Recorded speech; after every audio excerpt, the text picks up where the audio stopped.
อีกไม่กี่ปีก็ต้องตายคือร่างกายมันต้องแตกตายอย่าไปภาวะผวังนั่นนี่โน่นให้มันมากเรื่อง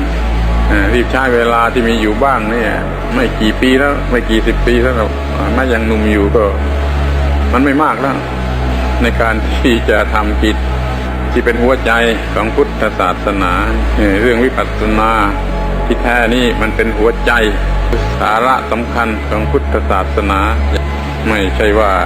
ต่างคนต่างแย่งกันถือแต่ละส่วนละส่วนพอให้เลี้ยงปากเลี้ยงท้องไปวันหนึ่งถ้าอย่างนั้นมันก็ไม่เป็นโชคดีแล้วมันก็หลอกตัวเองด้วยเรื่องกิจการของวิปัสสนานี่ยังต้อง